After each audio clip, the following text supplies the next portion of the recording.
Good day everyone. Today po tuturuan ko po kayo ngayon kung paano nyo i-download or paano nyo gagamitin yung photo booth template na in-avail nyo or sinend ko or sinend ni Boss TV sa inyo, no?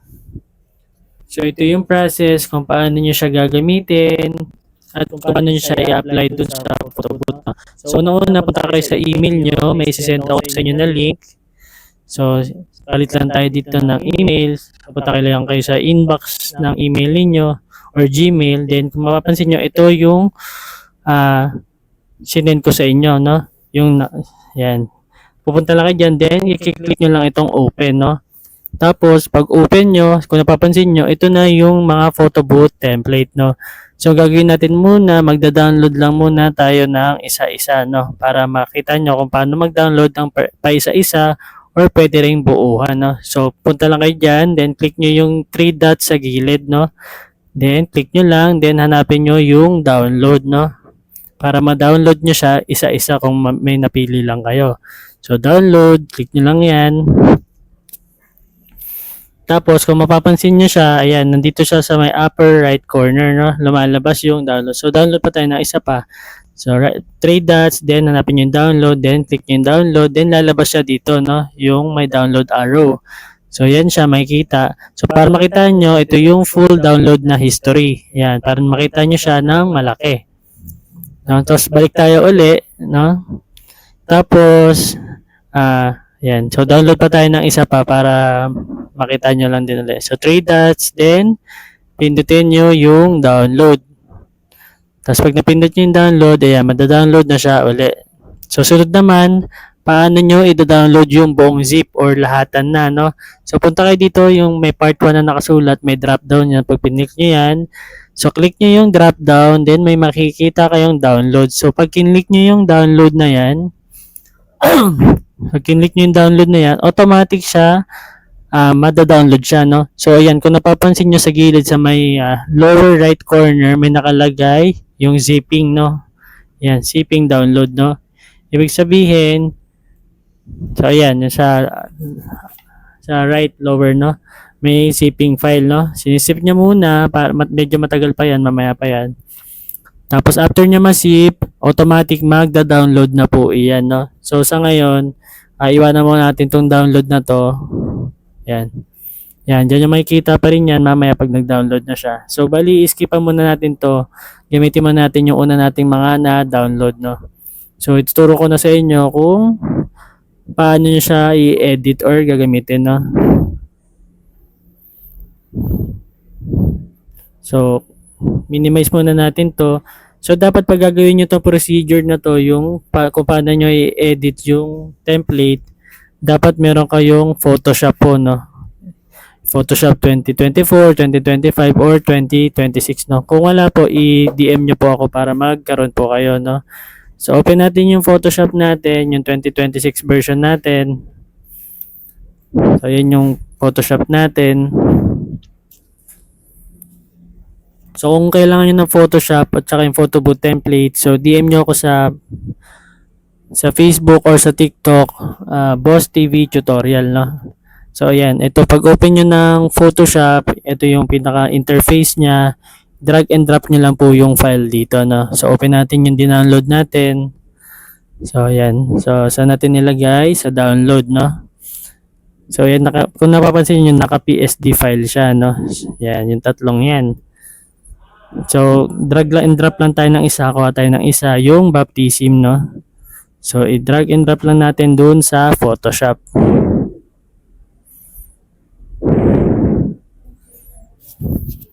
So, yan. Click, hold, tapos drag, tapos drop nyo lang po dun sa Photoshop. Then, antayin nyo lang po na mag-open.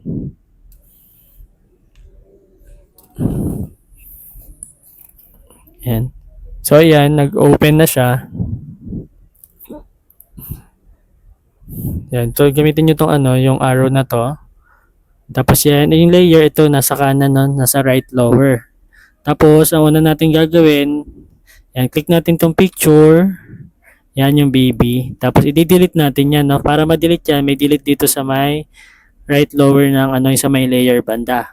O kaya naman, pwede nyo naman pong pindutin yung delete sa keyboard nyo para ma-delete nyo siya. Yan. So, na-delete na natin, ha. Yan. Tapos, pwede nyo, yan, click nyo lang yung picture ng isa pang bata para ma-i-pwesto nyo po, no. So, napapansin nyo, yun sa may layer sa kanan, no. Every time na mag-click kayo dun sa may photo, is nag-highlight yung layer, no. Ibig sabihin yun yung nakaselect. Yan. So, yan. Pwesto lang natin yung bata. Tapos, itong, yan, pindutin nyo itong arrow. Then, click natin naman yung ating font, no? Or yung papalitan natin na text. Kung pansin nyo, nag-highlight dun sa ano. So, yan. Kung napapansin nyo rin, meron dong, yan, yung mark. Ang tawag dyan? Basta yan. Yung may parang ano. Ano tawag dyan? Yung punctuation mark. Ayan, tapos pag kinik nyo yun, ibig sabihin nun, yung font na nakasave dun sa may template is hindi nakasave dun sa computer nyo or wala kayong font na yun. Kaya may nakalagay dyan na ano, punctuation mark. Ito yung pangalan ng ating template, ay yung ano natin, yung font na wala tayo, no? Tapos yan, i-edit lang natin yung ating font, no? So, pansinin nyo, yung ating font nag-iba kasi wala nga tayo nung nakasave sa, nakasave dun sa template. So, ito na yung pinalit niya, yung MyRad Pro.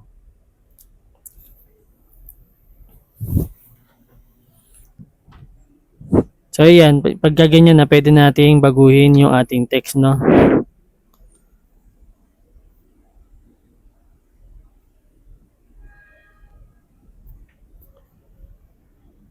Yan. So, pag nabago nyo na yung text, ayan, pwede nyo, yan. So, napapansin nyo, hindi ko siya ma-move. So, dapat, kasi dito sa may layer niya, naka-clipping mask siya. So, dapat i-highlight natin tong dalawang layer niya, no? So, ayan, pindutin nyo yung shift, tapos pindutin nyo yung dalawang layer or isa-isa para ma-highlight sila parehas at para ma-move nyo yung text, no? Yan. So click nyo yung, since na-click na isa, pindutin nyo yung shift. Then, click nyo rin uli yung isa pang layer para ma-highlights yung dalawa.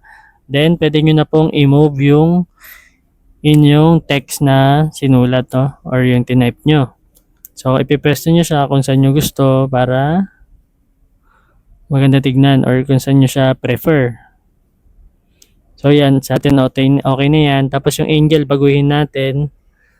Click lang din natin yung angel. Tapos, i-resize lang natin na maliit lang. So, yan. Tapos, every time na may picture ka na i-click, dapat pipindutin nyo yung check dun sa taas after nyo siyang ma-resize. Yan, yung check na yan. Para ma-move nyo yung ibang namang letters or numbers.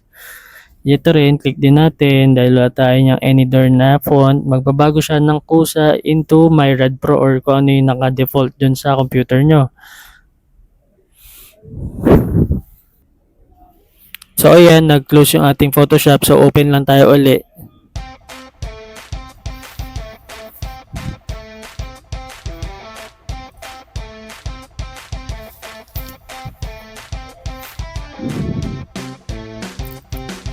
So, ayan, pag-open natin, isang mabilisan lang dahil nag-shutdown yung ating Photoshop. So, una-una, drag and drop. Drag and drop yung layout. Tapos pag drag and drop natin, click natin yung baby para i-delete natin. Kung para mabilis, i-click nyo ng baby, pindutin nyo yung delete sa keyboard, then madi-delete na siya. Then resize nyo yung isang baby, then ipesto nyo po kung saan nyo gusto. Then papalitan natin yung ating title or yung text natin. Sunod na papalitan. So check nyo lang yan. Then, click naman natin yung text natin, yung title. So, pag kinlik nyo yan, may lalabas na prompt.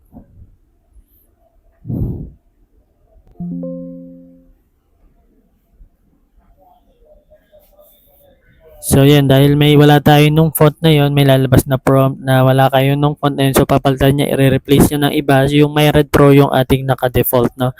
Then pwede nyo nang baguhin yung text or yung title sa title na gusto po ninyo, no?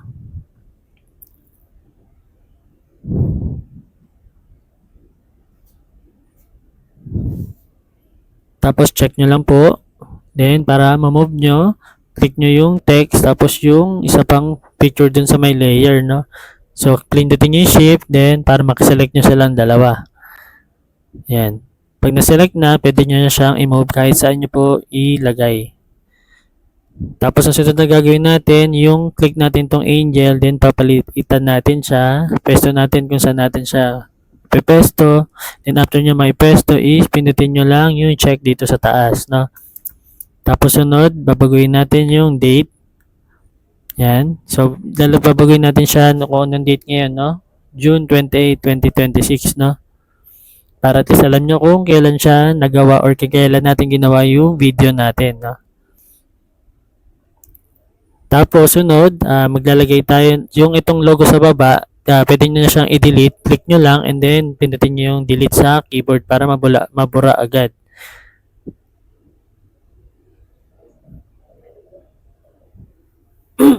Tapos maglagay tayo ng logo natin. Hanapin natin yung logo natin, yung logo ng PisoNet Boss TV, yung sa YouTube. Then click nyo lang. Then drag and drop lang natin, no? Click, hold, and drag. Then drop sa Photoshop, no? Para lumabas siya.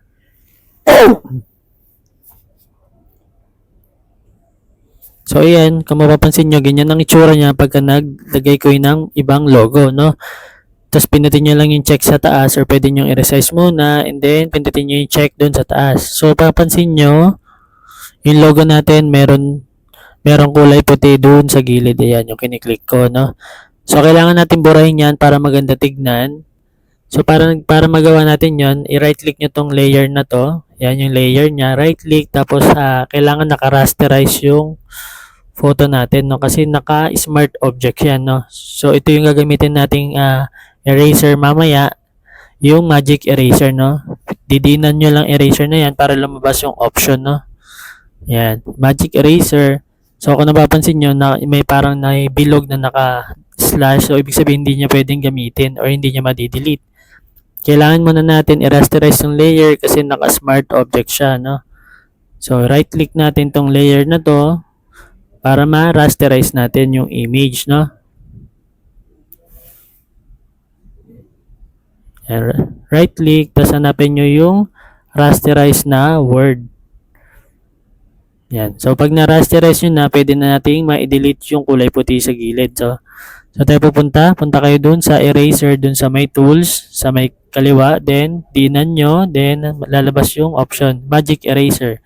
Then click nyo lang dun sa kulay puti or kahit saan nyo na kulay na pwede nyo, nabuburahin nyo. So pag kinlik nyo yan, yung puti yan, automatic mawawala agad lahat ng puti na background nya. So pwede nyo na siyang i-resize at i-pwesto kung saan nyo siya gustong ilagay. Yan, sa atin dito na lang sa gitna or yan, sa gitna. Or sa baba. Kung saan nyo po siya gustong ilagay.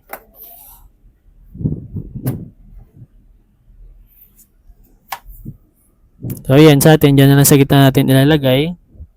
Tapos, i-check nyo lang po. Pindutin nyo lang yung check ulit doon sa taas. Every time na may move kayong photo, pindutin nyo yung check, no? So, ayan. Tapos na natin yung ating layout. Nabago na natin yung mga text, yung title, yung date, yung baptism. So, ang sunod na gagawin natin ay isa-save na natin siya ng PNG, no? So, paano natin isa-save siya ng PNG or i-export? Para magamit natin dun sa photo booth na, no? So, tapos na tayo. So, pindutin nyo lang tong file, hanapin nyo yung export, no? Pag pindot nyo na export, piliin nyo yung export to PNG. Yan. Tapos, lalabas yan. I-save nyo lang kung saan nyo siya. I-save na mabilis makita. Yan. Baguhin natin yung title or yung pangalan. Dito natin siya ilagay sa loob ng folder na to. Yan. Lagyan nyo lang pangalan para mabilis nyo siyang makita. Then, save. Then, pwede nyo na i-close yung Photoshop ninyo pagkatapos nito. So, na gagawin natin, ito. So, ayan, nasa download na siya. So, yan yung ginawa natin. No? So, open natin para makita natin itsura at kung ano itsura ng PNG.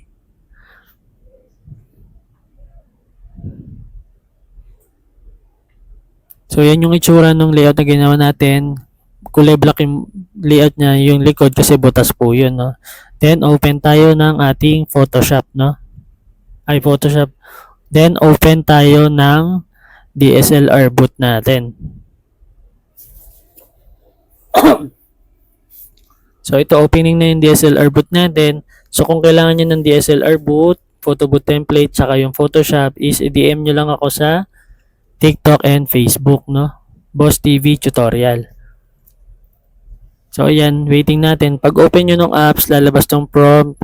Pipiliin nyo lang dito ay skip this update or remind me later, no? Huwag nyo pipindutin yung update, ha? Skip this update or remind me later lang. Then, gawa tayo ng bagong event natin. So, palitan natin yung pangalan. Boss TV template.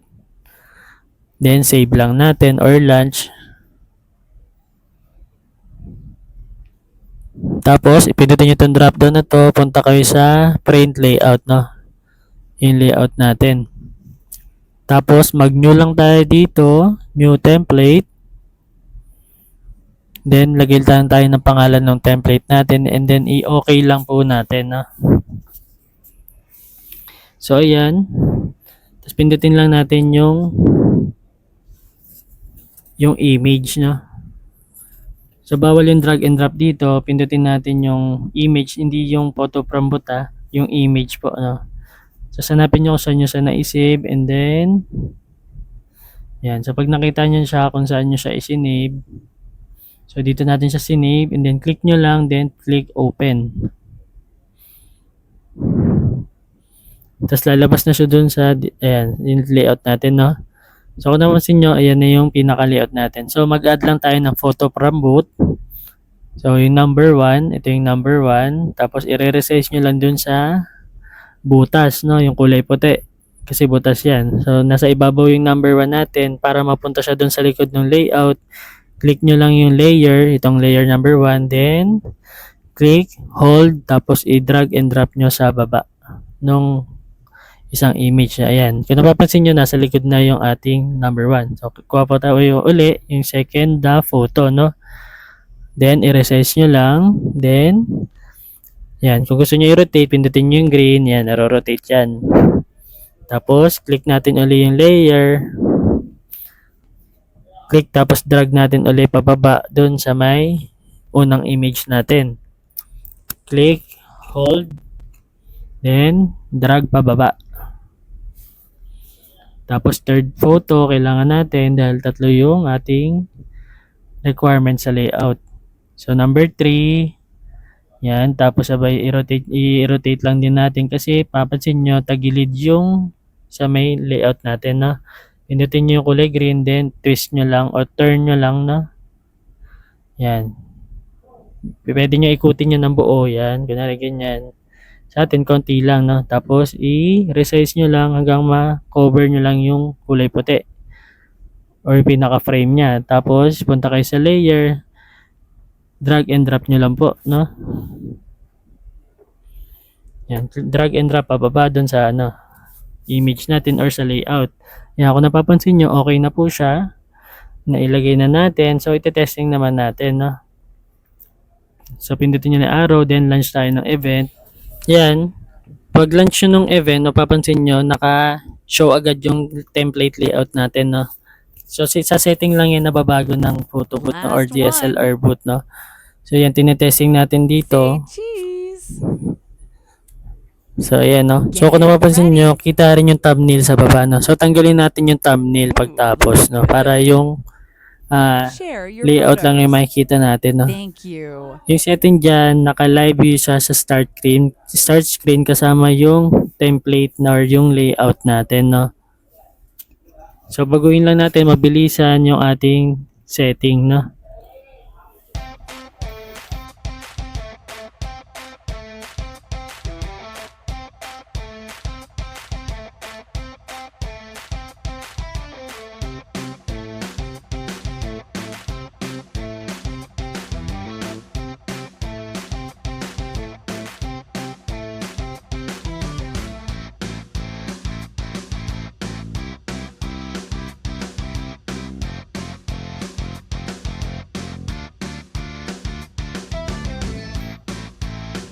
So ayan, launch natin yung event ulit tapos testing natin, no. So may timer na to. Yan. Get 3 ready. seconds lang po yung interval natin dito para mabilis lang yung ating preview, no. Testing lang Last natin yung one. ating ginawang layout, no. So ayan, kung nagustuhan nyo yung tutorial Say natin, please cheese. like and subscribe na lang sa channel natin, no. Mas abangan nyo yung mga tutorials natin na parating, Looking no. good. So, thank you for Share your watching. photos.